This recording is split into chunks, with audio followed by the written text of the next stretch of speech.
Good morning, dear students.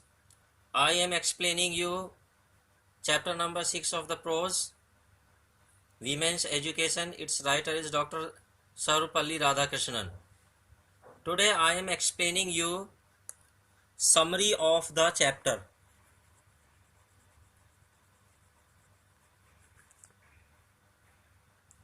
The present age is great. अब जो समय चल रहा है, वर्तमान समय महान है. Where women have great opportunities, जहां पर स्त्रियों को महान सुअवसर उपलब्ध हैं, प्राप्त हैं.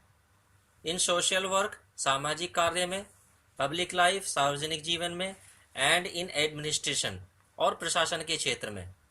अर्थात ये युग ऐसा युग है जहां पर स्त्रियों को बहुत सुअवसर उपलब्ध हैं. वो किसी भी प्रकार का कार्य कर सकती हैं समाज में, और प्रशासन के क्षेत्र में भी वो कार्य कर सकती हैं. The women of discipline minds, ऐसी स्त्रियां जिनके मस्तिष्क अनुशासित हैं, एंड रेस्ट्रेन मैनर्स, और जिनके तौर तरीके नियंत्रित हैं, आर रिक्वायर्ड, आवश्यक है. ऐसी स्त्रियां जिनके मस्तिष्क नियंत्रित हैं और जिनके तौर तरीके नियंत्रित हैं, ऐसी ही स्त्रियों की आज आवश्यकता है. Every work should be started with honesty, जब हम कोई भी कार्य करें तो वो पूरी ईमानदारी के साथ शुरू किया जाना चाहिए. गर्ल्स एजुकेशन, लड़कियों की शिक्षा या स्त्रियों की शिक्षा, in our society is not widespread. Doctor Sarvepalli Radhakrishnan कहते हैं कि हमारे देश में जो लड़कियों को शिक्षा दी जा रही है वो बहुत गहन, दूर तक विस्तृत क्षेत्र में फैली हुई नहीं है. Every girls institution should be encouraged, प्रत्येक लड़कियों को शिक्षा देने वाला संस्थान, उसे प्रोत्साहन मिलना चाहिए.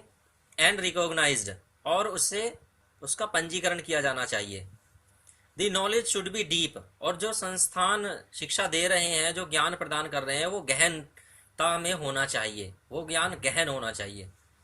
We should have a purpose in our life, और शिक्षा प्राप्त करने के पश्चात हमें अपने जीवन का एक उद्देश्य रखना चाहिए.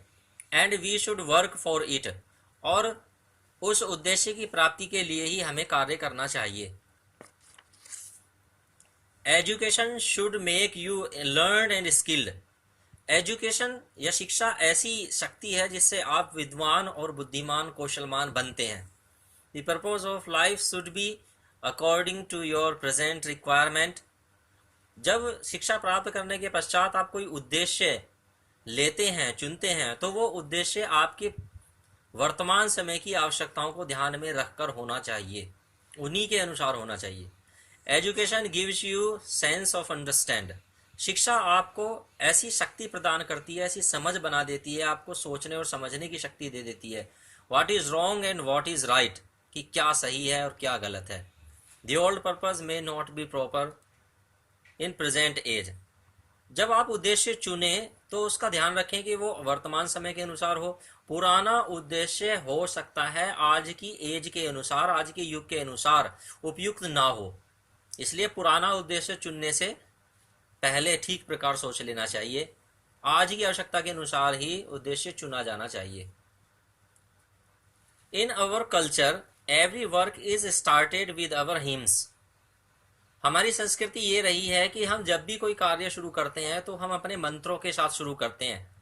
And it ends with saying shanti shanti shanti, और लेखक कहते हैं, डॉक्टर सर्वपल्ली राधाकृष्णन कहते हैं कि जब कार्य समाप्त हो जाता है तब हम शांति शांति कहकर उसका समापन कर देते हैं. The teacher and students should not heat one another, अध्यापक और विद्यार्थियों को आपस में घृणा करने से बचना चाहिए, वो आपस में बिल्कुल भी एक दूसरे से घृणा ना करें. There is one and greatest quality of women's heart, that is compassion. आगे डॉक्टर सर्वपल्ली राधाकृष्णन स्त्रियों के विशेष गुण की चर्चा करते हैं. वो कहते हैं कि स्त्रियों का सबसे महानतम, उनके हृदय का जो गुण है वो करुणा है. The writer had recently studied a book tells about the decline, लेखक ने अभी हाल ही में एक पुस्तक पढ़ी है जो हमें बताती है पतन के विषय में, ऑफ वुमनहुड, नारीत्व के पतन के विषय में. लेखक कहते हैं कि उन्होंने अभी हाल ही में एक पुस्तक पढ़ी है जो नारीत्व के पतन के विषय में बताती है।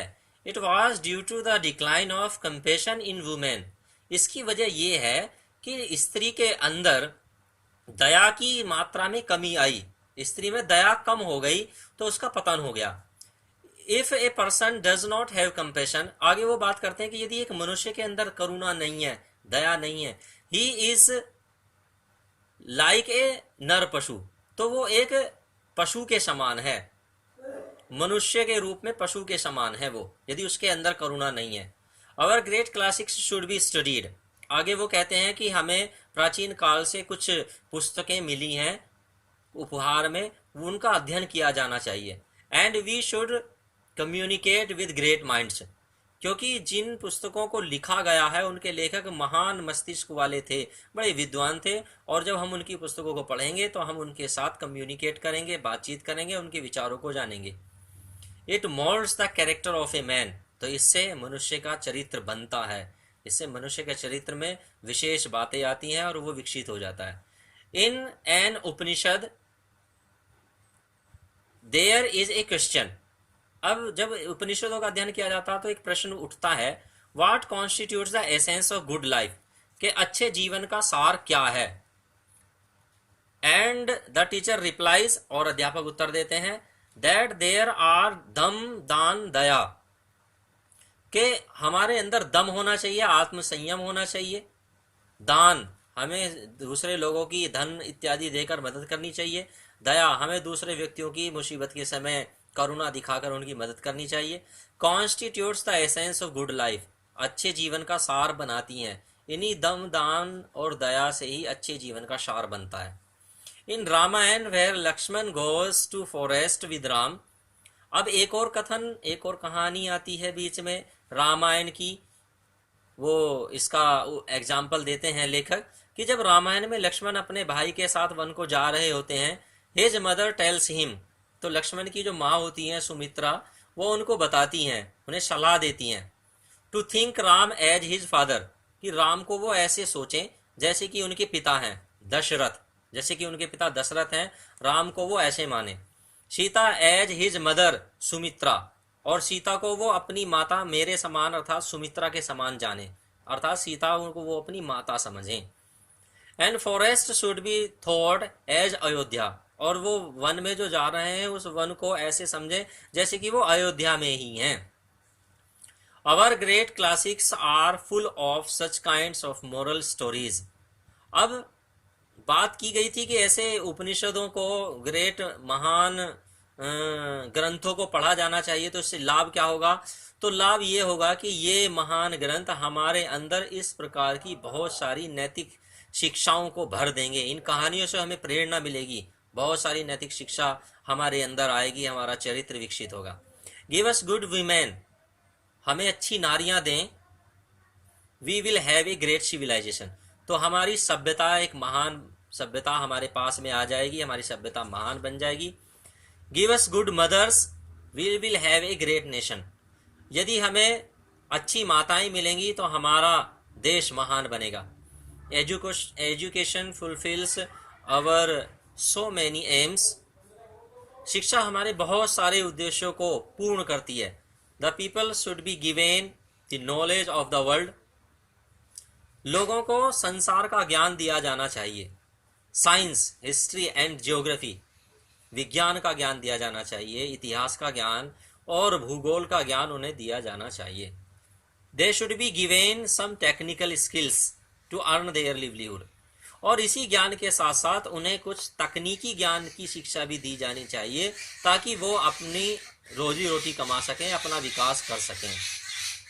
The purpose of education is to initiate into a higher world, और शिक्षा का जो उद्देश्य है वो उद्देश्य ये है कि हम शिक्षा प्राप्त करके एक उच्च और श्रेष्ठ संसार में प्रवेश कर जाते हैं। For some centuries our women folk have been neglected, लेखक इस बात को कहते हैं कि कुछ शताब्दियों से हमने अपनी स्त्री जाति को नजरअंदाज किया है। Our culture had been different, हमारी संस्कृति अलग रही है। After the ceremony of upanayan, the women were entitled to study of Vedas. वो कहते हैं कि हमारी संस्कृति में प्राचीन काल में उपनयन संस्कार स्त्रियों का किया जाता था और इसके पश्चात वो वेदों का अध्ययन करने की अधिकारिणी बन जाती थी। एंड चेंटिंग ऑफ गायत्री जप, और इसके साथ साथ वो गायत्री जप भी करती थी। उन्हें अधिकार प्राप्त हो जाता था कि वो गायत्री जप जप करें और वेदों का अध्ययन करें। In ancient India all these things were open to women.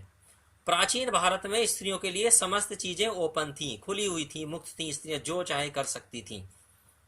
But some centuries before our civilisation was arrested. लेकिन कुछ शताब्दियों पहले हमारी सभ्यता को बाधित कर दिया गया, खंडित कर दिया गया। One of the reason of decay of our civilisation was subjection of women. और कारणों में से एक कारण हमारी सभ्यता के नष्ट होने का ये था कि हमारी वुमेन को, हमारी स्त्रियों को नज़रअंदाज किया गया था, उन्हें दबा कर रखा गया था। इस वजह से हमारी सभ्यता में थोड़ी कमी आ गई थी कुछ शताब्दियों पहले। तो ये इस पाठ की समरी है। डॉक्टर एस राधाकृष्णन ने स्त्री शिक्षा के विषय में अपने विचार प्रस्तुत किए हैं। वो स्त्रियों की शिक्षा के प्रति बहुत ज़्यादा चिंतित हैं और वो कहते हैं कि स्त्रियों को शिक्षा दी जानी चाहिए, तभी हमारा देश महान बनेगा। धन्यवाद।